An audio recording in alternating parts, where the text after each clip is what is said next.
Dalam nama Bapa dan Putra dan Roh Kudus. Amin. Para sahabat yang terkasih, kembali lagi kita berjumpa dalam renungan harian Percikan Hati, Sabda dari Hati untuk Dunia yang Baru. Hari ini kita merayakan pesta Yesus menampakkan kemuliaannya. Bacaan-bacaan hari ini mengisahkan penampakan yang dialami oleh Nabi Daniel dan para rasul tentang Yesus sebagai anak manusia yang diberikan kekuasaan dan kemuliaan oleh Bapa dan akan memanggil semua orang bersatu dalam kerajaannya. Nabi Daniel dalam bacaan pertama menceritakan bagaimana ia melihat kemuliaan Allah dan bagaimana anak manusia diangkat menjadi raja kekal yang penuh kuasa. Bacaan kedua menunjukkan ketegasan dan peneguhan Rasul Petrus dalam suratnya, bahwa apa yang mereka wartakan tentang Yesus yang penuh kuasa dan kemuliaan Allah bukanlah cerita hoaks atau dongeng belaka, melainkan sebuah kesaksian hidup yang nyata yang mereka saksikan dengan mata kepala sendiri. Suatu kebenaran bahwa Yesus sungguh-sungguh diangkat oleh Bapa menjadi putranya yang dikasihi, dan Allah sungguh-sungguh berkenan kepadanya. Kemuliaan Yesus yang disaksikan Petrus dan rasul-rasul lainnya, itulah yang dikisahkan dalam bacaan Injil hari ini yang diambil dari Injil Matius bab 17 ayat 1 sampai 9. Para sahabat yang terkasih, apa yang dapat kita ambil sebagai pesan permenungan kita pada pesta Yesus menampakkan kemuliaannya?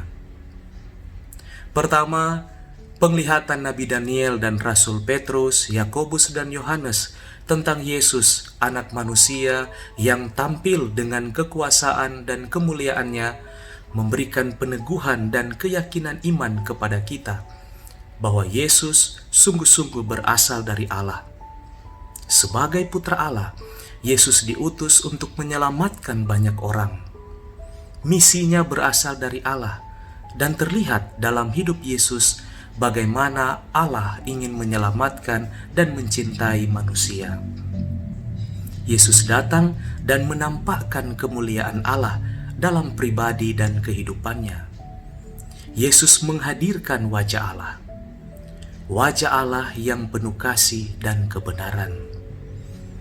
Yesus juga mengajarkan para rasul bahwa wajah Allah itu bukan hanya ditampilkan dan tinggal di atas gunung yang sepi, tetapi harus turun gunung lagi dan menunjukkan kepada semua orang.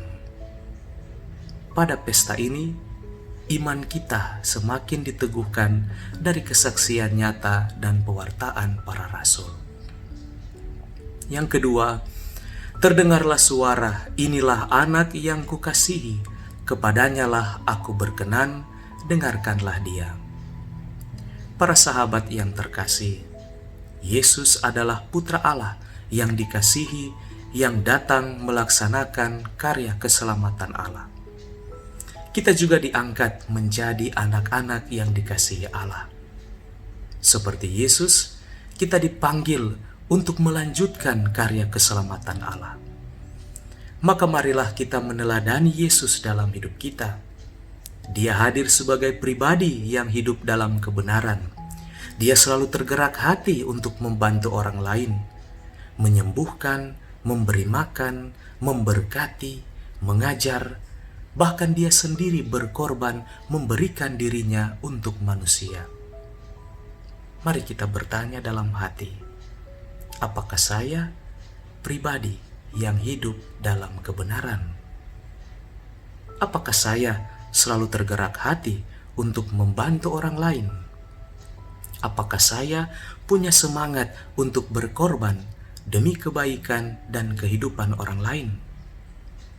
Jelasnya mari kita berefleksi, apakah saya sudah menjadi anak Allah yang selalu menampakkan wajah Allah kepada setiap orang?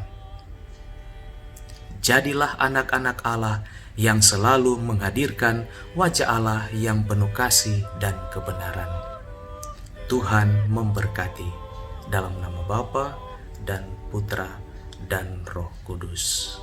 Amin.